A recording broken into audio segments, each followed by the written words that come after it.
Hello, I'm Nick Spencer, and you're listening to Reading Our Times, the podcast about books, about ideas, about us. In this series, we've been looking at playing God, science, religion, and the future of humanity, talking about scientific immortality, alien life, animal personhood, the rise in mental ill health, and the soul of AI. And underneath them all, the question that lies at the heart of Reading Our Times. How are we to understand our human condition?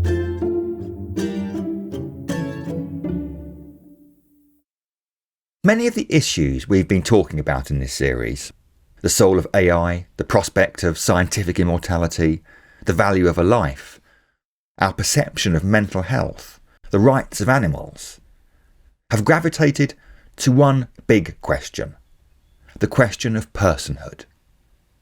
What does it mean to be a person, to see a person, to know a person? So it is with particular pleasure that I'm able to conclude the series with a book that specifically asks that question. How do we know a person? The book is by the well-known author and New York Times columnist David Brooks, who's writing on character, on human relationships, and on the bohemian bourgeoisie, otherwise known as Bobos, has earned him respect on both sides of the Atlantic. His most recent book is entitled How to Know a Person, and is a guide, to quote its subtitle, on the art of seeing others deeply and being deeply seen. David, welcome to Reading Our Times. Oh, it's a pleasure to be here and an honour. Thanks for the invitation. Now, many of the books that look at what ails us today are about 90% problem followed by a quick 10% solution that's tacked on at the end. And one of the many delightful things about How to Know a Person is that you pretty much reverse that proportion and you spend most of your energy in helping us to establish better practices and ideas. But I do nonetheless want to start with the problem so at least we know what we're facing. Your chapter 8 is called An Epidemic of Blindness, and in it you say we're living in the middle of some kind of vast emotional, relational and spiritual crisis. Unpack that crisis for us. Yeah, I mean, something's happening to the relational fabric of our societies, and I know the statistics in the US the best, but the situation is no different in the UK or in France or in Australia or many other, especially Western nations and maybe beyond. But the number of people in the US who have committed suicide has risen by 40% since 2000. The number of people who say they have no close personal friends is up by 4 times since 2000. Depression rates are skyrocketing. Mental health problems are skyrocketing. The percentage of Americans who say no one knows me well is 54%. 45% of teenagers report being persistently hopeless and despondent. The number of Americans who rate themselves in the lowest happiness category is gone up by 50%. So there's just a breakdown in society that's making us sad. Has this spiked? Is this something that's happened in the last 10 years, last 20 years, or has it been slow and incremental over the generations? Take, for example, suicide rates. So suicide is pretty easy to count. It's not self-reported. It's an actual terrible act. And so suicide rates were going down in our societies through much of the 20th century. And then it begins to turn around 2000. And so right about that time, you begin to see a turnaround. And then I would say since 2013, you see all these trends accelerating. And so some of that is clearly the smartphone. And the suicide rates among teenagers has gone up astronomically. And so I think social media plays a role in this increase in relational breakdown. I think probably economic inequality plays a role. I think the decline of social capital plays a role. We're just less involved in civic and community life than we used to be. But the little piece that I focus on, and I think the only way to drive some sort of solution, is the breakdown in what you might call moral formation. And moral formation is a stuffy and pompous phrase, but it really means 3 things. One is, how do you help people restrain their natural selfishness? And 2, how do you help people find an ideal, a purpose to give meaning to their life? And 3, how do you teach people the skills they need to be considerate in the daily activities of life? And so my book really focuses on the third one, on how do you give people the skills to be considerate toward each other in the daily circumstance of life? How do you be a great conversationalist? How do you be a good listener? How do you disagree well? How do you break up with someone without crushing their heart? How do you offer criticism with care? How do you host a dinner party so everybody feels included? These are just basic social skills. They can be taught. They have to be taught. And somehow we're not teaching them. So my book is an attempt to walk people through the process of getting to know another human being and what skills you need. And is it your belief that once upon a time we picked them up through osmosis? Not so much we were formally formed in our characters, but the environments in which we found ourselves naturally formed those skills and characteristics. Would you say that's right? I'd say that's half right. I think formerly more people went to church and they were involved in congregational life, so they learned how to deal with neighbors through that. People were more active in community organizations, as I say. Weirdly, I think the loss of extended families. If you're in an extended family of like 30 people, you got to deal with your crazy uncle or your crazy aunt. You just learn these skills. But I do think it's also true that schools and universities explicitly taught these skills. That until about after World War II, most people thought the primary purpose of schooling was to teach character skills. The Stowe School in Britain, the headmaster there said, "I seek to turn out students who are acceptable at a dance, invaluable at a shipwreck." And people who would show up for you in times of crisis. And they had things we would make fun of today. You know, they had courtesy clubs at schools, how to teach courtesy. They had thrift clubs. They had highly moralistic readings to bring moral exemplars before students. And so character formation was really the top thing.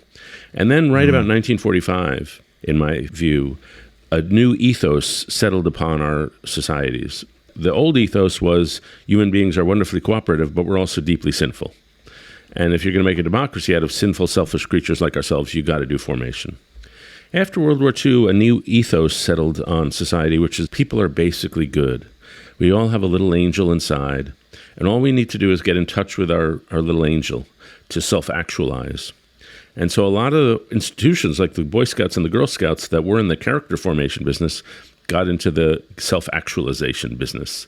Get in touch with you. You do you. And so we just stopped doing moral formation because we thought people didn't need it. And it looks like that was wrong. But we still are kind of selfish and we need skills training. That's fascinating. What prompted the change, do you think? And in particular, is it an internal change? So is this a kind of a shift in ideas about our inherent human characteristic, which then works its way out in other ways? Or is it simply the fact that actually, post the Second World War, we become a lot richer, we have far more resources, we find that we practically don't need to rely on one another, and therefore we don't? Yeah, that's a good point. I think I would say all of the above. I mean, I do think that one of the advantages of becoming affluent is you can buy things instead of relying on relationships. So you no longer need your neighbor. You can just buy a servant, or you no longer need, if you're a farmer, you know, you really do rely on your neighbors. You absolutely do. But if you're working as a lawyer, you don't rely on your neighbors as much. And so we can buy services that used to be done by neighbors. So I do think that's part of it. I think the big change was intellectual. And so you had the advent of psychology. There was a psychologist named Carl Rogers who was often forgotten today, but was considered the most influential psychologist of the 20th century. And his view was, he was really the father of the self-esteem movement, that we just need to believe in ourselves. And his view was that the inner human being is good, and people are always heading in the right direction. It's institutions that screw them up. And so we need to strip away all the institutional relations and just let each individual be themselves. And I think it was also flamed by what happened in World War II. In 1945, you had to explain what happened in the 20th century. Why did we have World War I and World War II? And some people double down on people are sinful and the crust of civilization is thin and we're prone to barbarism. And there was a theologian named Reinhold Niebuhr who believed in that. Other people argued that, no, the problem is authority. People are too willing to bow down to authority structures. And so we have to liberate people from authority structures and let them be themselves. And it produced this incredibly individualistic ethos, you do you. And you had individualism of the left, which was sort of lifestyle individualism. And you had individualism of the right, which was economic individualism.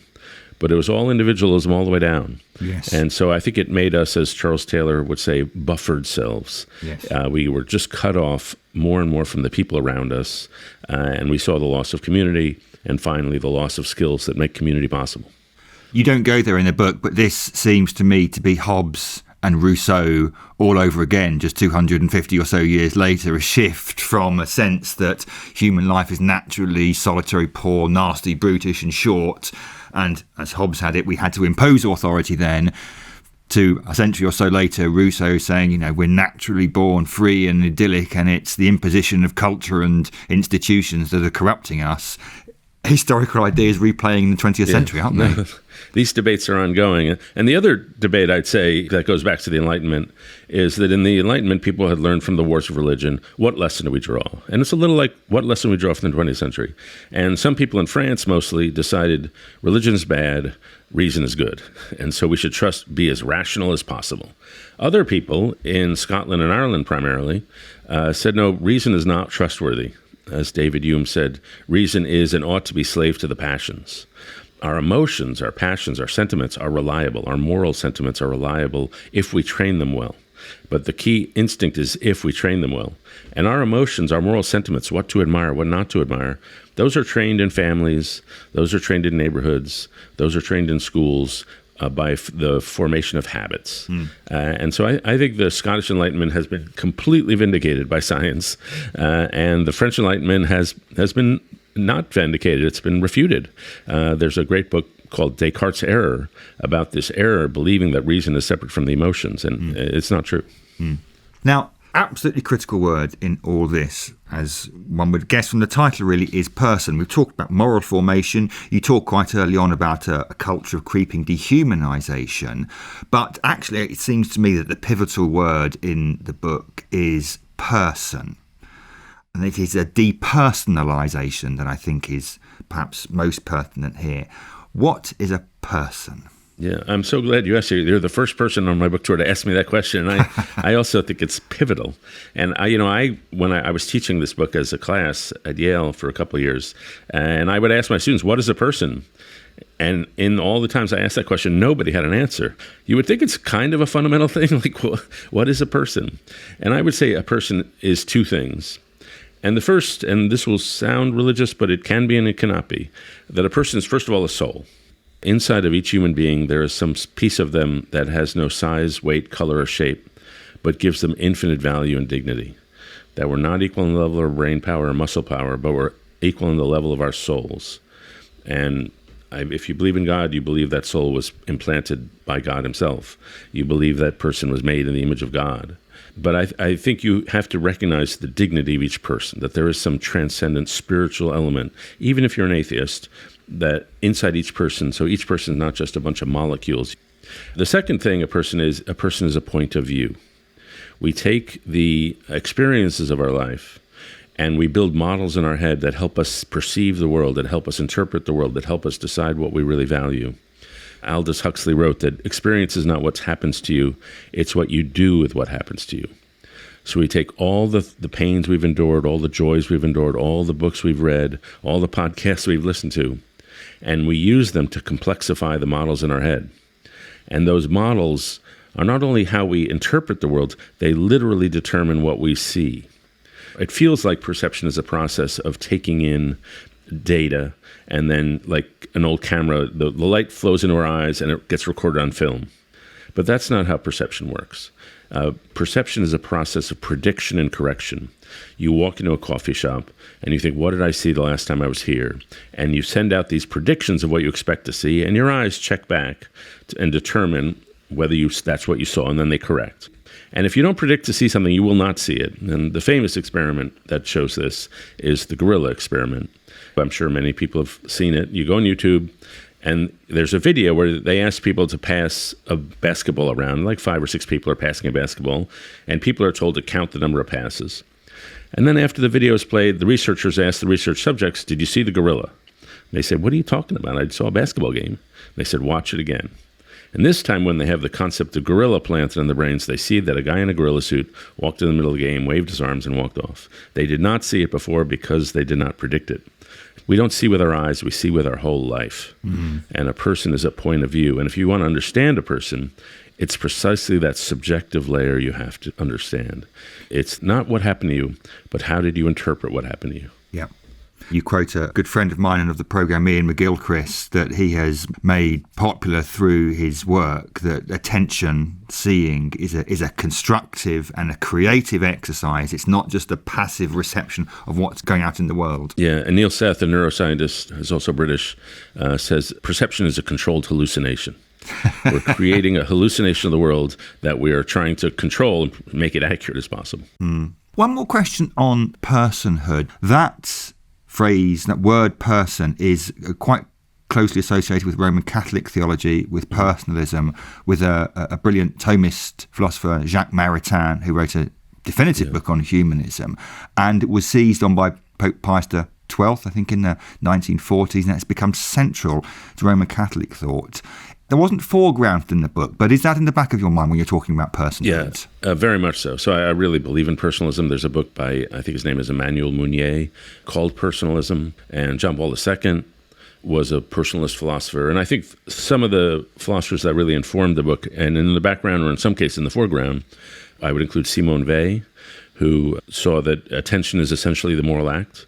And she says the pure form of attention is prayer. And then Iris Murdoch, who learned a lot from Simone Weil. And Iris Murdoch argued that we tend to see the world in self-serving eyes.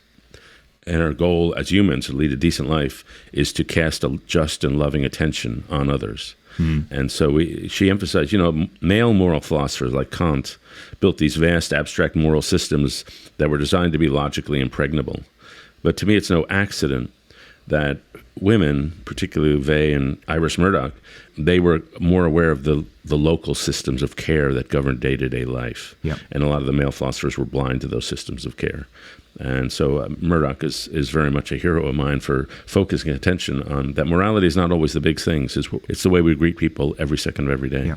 And that's important to emphasize the breadth of that intellectual inheritance, because this isn't a narrowly religious idea at all. This is a humanistic idea in the truest and widest sense in the word, and it can draw from and it has influences from a range of different philosophical positions, doesn't it? Yeah, no, it does. And I would go back to the humanists of classical times. And then I would go, as I mentioned, the Scottish Enlightenment, the emphasis on the sentiments. But then you could go up to the current day. I mean, the late Roger Scruton, I think, had a lot to teach us on this. There's a woman in the U.S. named Margarita Mooney who writes on personalism. In the U.K., I assume a friend of Theos is Luke Bretherton. Yes. I'm in the middle of his beautiful book on Christian ethics. But he has a concept of Christian humanism, that Jesus is the man. He is the image of the person. And that is the height of what it means to be a person. And so I think there's this rich vein of philosophy that has gone underdeveloped, in part because, frankly, some of the personalists like Maritain and Emmanuel Mounier, you read their prose, and at some level it's beautiful. It's also extremely hard to understand what they're saying. Yeah. And I would share that. I don't want to pick on the Catholics. Martin Buber's I, Thou is really about the human encounter. It really is an example of personalism. But I've read that thing like 6 or 7 times, and most of the time I can't pick up what he actually means.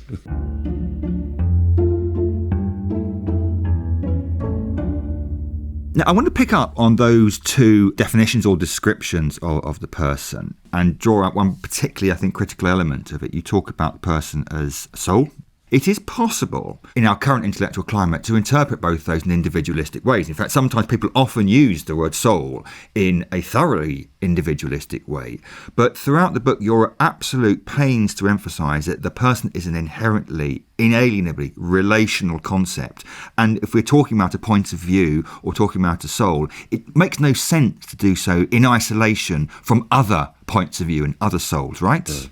Yeah, we're co-constituted. And so when a baby comes out of the womb, the first thing, its first desire before food is for a face to see. A first human need is recognition. And I'm sure some of your listeners have gone and seen these still face experiments where they tell a mother not to react to their baby's bids for attention. And so the moms just sit there still face. And if you watch the videos, within 10 seconds, the baby's in agony.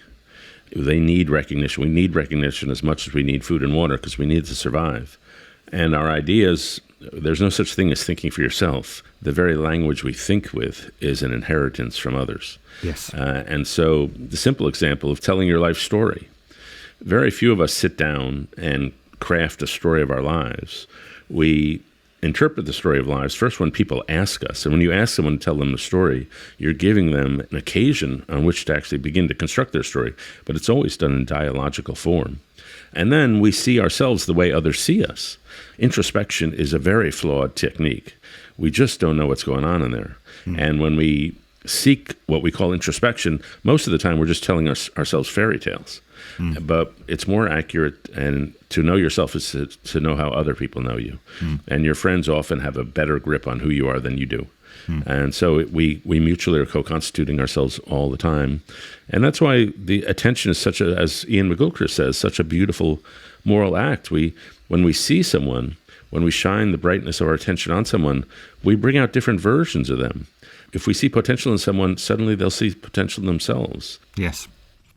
The other really important anthropological point to make in all this is how bodily this is. You say at one point the neurons in our bodies are contributing to some of the most important thinking we do. And there is this lovely little vignette about people who have Botox injections are themselves less able to perceive others' emotions because their capacity to bodily react to the other has been limited. So as well as being inherently relational as persons, we are also absolutely embodied, aren't we? I wrote a book about 12 years ago called The Social Animal, where I interviewed a lot of neuroscientists. And then I interviewed a lot of the same neuroscientists for this book in the last couple of years. And the two big shifts I noticed in neuroscience was they spent a lot less time trying to figure out where in the brain certain things happen. And they much more believe things are vast networks. But the more important shift is they spend a lot more time thinking about the body. The idea that the brain and the body are separate systems is not true. There are millions, hundreds of millions of neurons in the body. And what Lisa Feldman Barrett, a neuroscientist, said, the main job of the brain is to read the body and to assign a budget, to assign where we're going to send energy, which part of the body. And the brain is constantly looking at the body. Our emotions are all bodily states. And so you really have to acknowledge our mammalian existence. And so to be emotionally intelligent, you have to be able to recognize lots of different body states. Yes. And some people have low emotional granularity. They can't tell the difference between being depressed, which is a low state, and being anxious, which is an up state. They just have crude concepts in their heads. And then the final thing to say, and how we influence each other, we underappreciate the sense of smell. Like, we're mammals.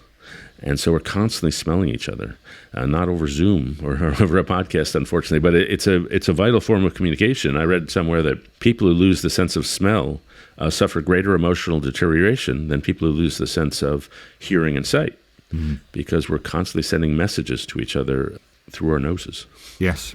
I read some research recently about how when men shake hands, they unconsciously bring the hand with which they have shaken hands slightly closer to their nose in order to gain a sense of smell. Yeah. The person they've shaken hands with. Yeah. Now, I've not shaken hands with anyone after reading that research without thinking about what I'm doing. It's all fist bumps now.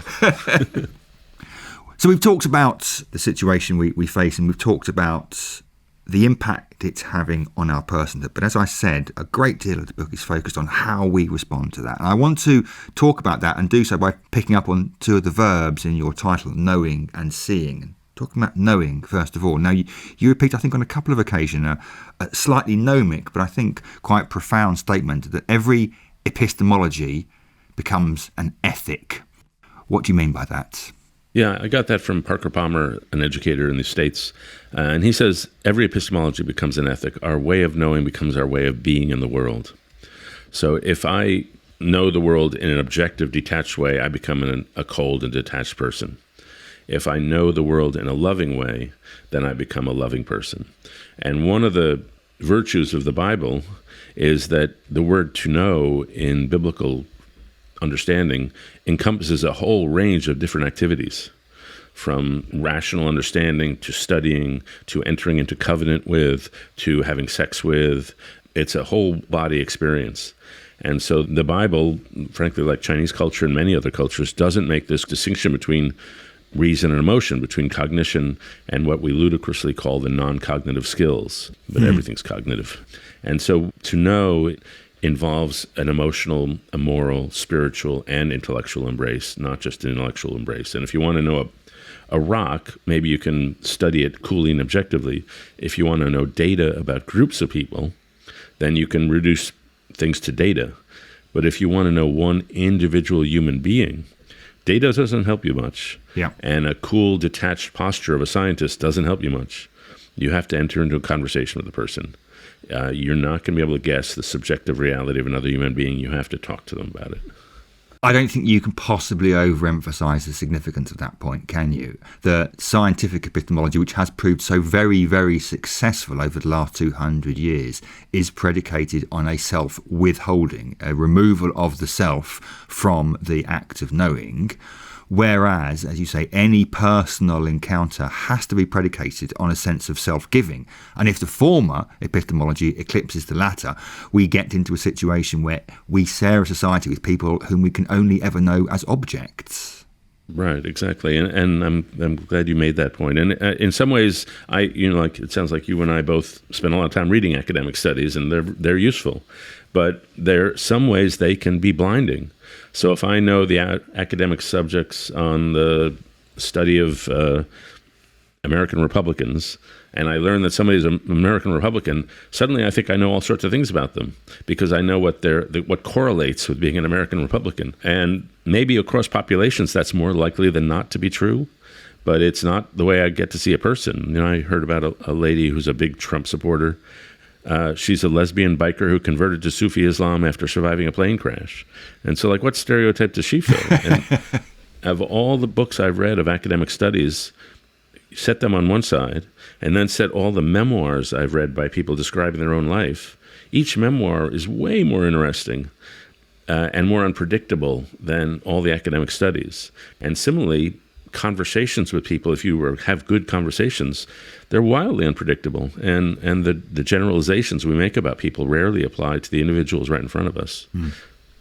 Another way that people think they know one another is through personality tests and personality traits. And you make the point that everybody knows the Myers-Briggs test, but it has vastly less validity than we think it does.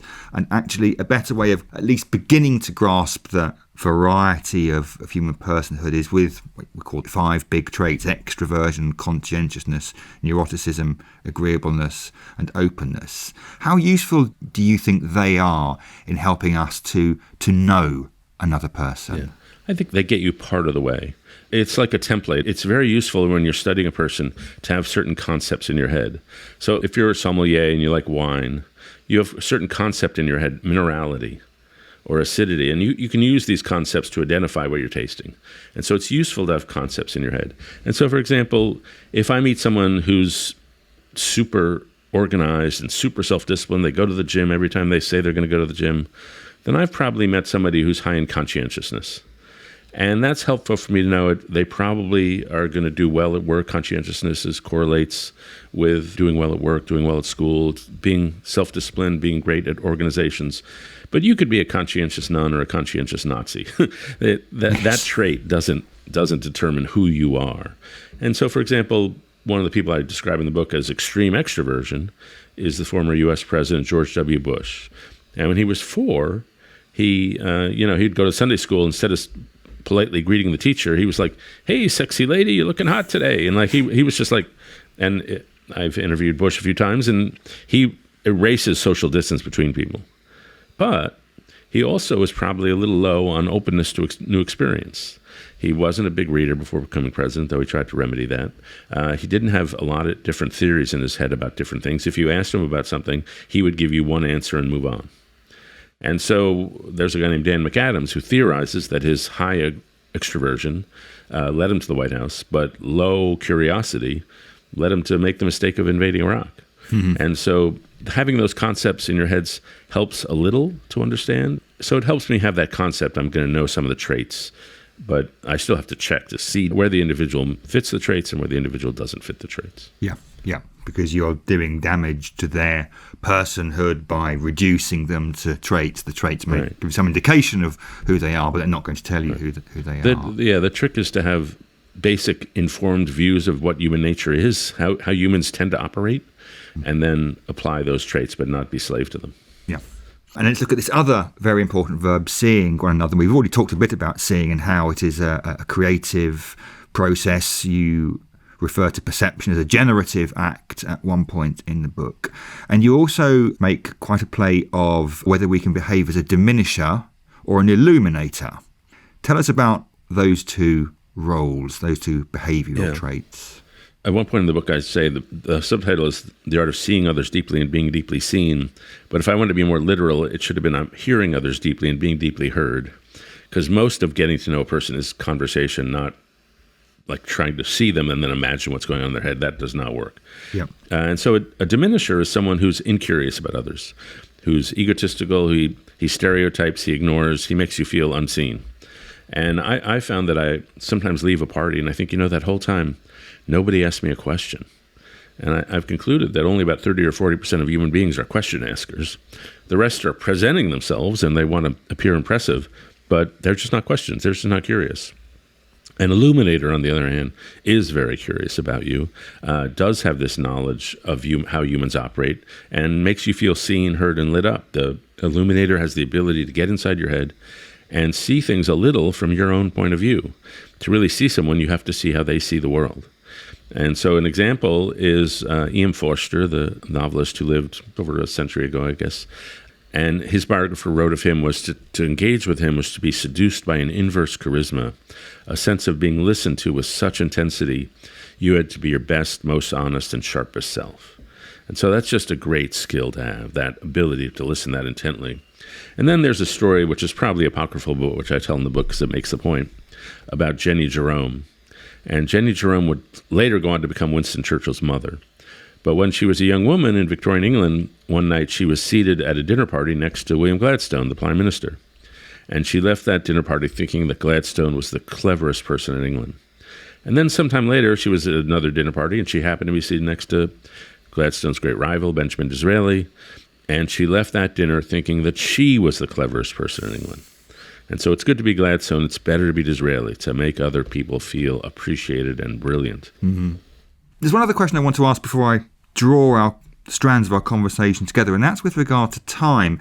It strikes me that time is absolutely critical in this whole process. So much of this, knowing people, seeing them, hearing them, is about being patient.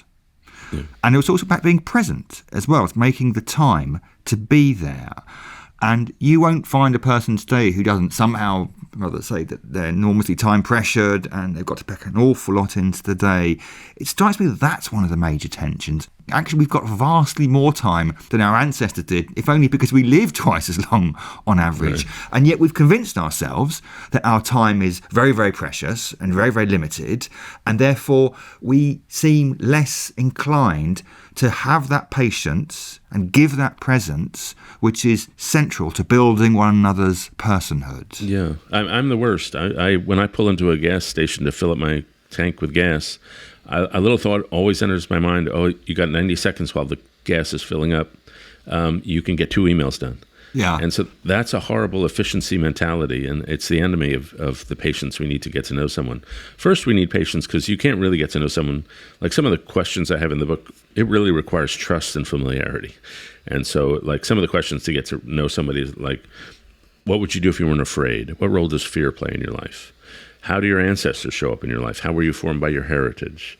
If this 5 years is a chapter, what's the chapter about? So these are somewhat revelatory questions. And you can't ask those questions until you've walked through the stages of building that trust. And so D.H. Lawrence has a beautiful quote I have in the book that you should approach a person the way you would approach a deer in the forest, with great patience, great gentleness, without an act of will. And we can't trust each other, have really serious conversations until we feel comfortable in the body. And then we have to be patient within the conversation. And I have friends in D.C. who say, we like our friends who are lingerable. That is to say, they're the sort of people who just linger after a party, and you never know where such a conversation is going to go. And I found one of the flaws I have, even after writing the book, you'd think I'd be like Dr. Freud, like be able to pierce people with my eyes. But I often don't pause a conversation when something important has just been said. And so somebody will say to me, confess some flaw or confess some dream they have. And I let the conversation rush on. But pausing the conversation at the crucial moments is like a skill. It takes a self-awareness. Oh, something important has just been said. Let's pause.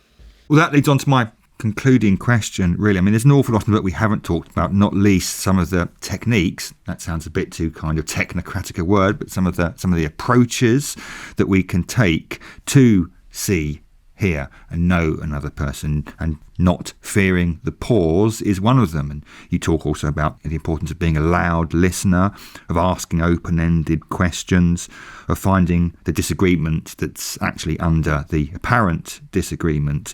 There's lots there, and there's lots I haven't even mentioned in that list. What would you say was the single most important piece of advice, or the single thing that you have found most helpful in enabling you to see and hear and know other persons? Let me put it this way. There's a psychologist at Northwestern University named Dan McAdams, and he studies how people narrate their life stories.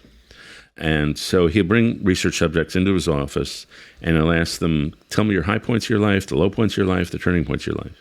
And half the people cry. And at the end, which takes 4 hours, he hands them a check to compensate them for their time.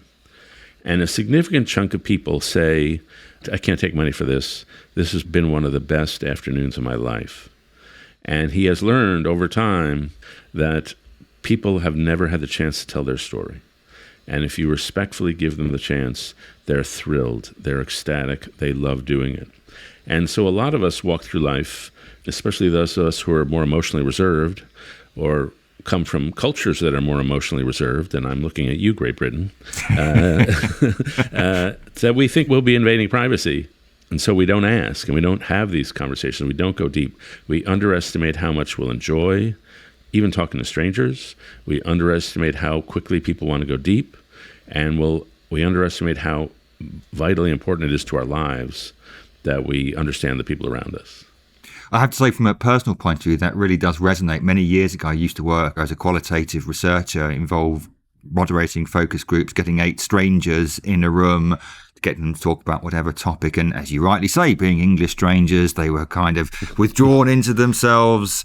And so often, by the end of the 2-hour discussion, they would be saying, I really actually enjoyed this. I mean, I may happen to have been speaking about fabric conditioner commercials or whatever it was, but I really enjoyed connecting. If the group went well, I really enjoyed connecting with other people. It seems to me, even amongst the repressed English, there is this deep yearning to connect with other persons. Yeah, I know an English friend of mine said, if you try to get to know us, we'll just tell a self-deprecating joke and move on. And so I think there's some accuracy to that generalization, but it just feels so great. And I will tell you, it feels great to be the one seeing another. There have been times when I've seen my wife, and I have a scene in the book where I'm looking at her and I'm thinking, I'm not observing her, I'm not scrutinizing her, I'm just beholding her. Beholding is just an appreciative way of being aware of some person's whole flow of their being. And I mentioned this episode to some friends of mine who were older, and they said, yeah, that's what we do with our grandkids. We just behold them. And so it's just enormous joy to be able to behold someone and really feel I get the sense of who they are. I see the world. I'm seeing a little out from them. I'm not looking at them. I'm seeing the world through their eyes. And it's an intimate and powerful emotion. The book is called How to Know a Person, The Art of Seeing Others Deeply and Being Deeply Seen. David Brooks, thank you very much indeed for speaking to Reading Our Times. Oh, it's a pleasure, and I'm really honored by the question. You asked me different questions than everybody else, so I'm thrilled to be able to talk on a more serious plane. Thank you so much for that. Great. Thank you.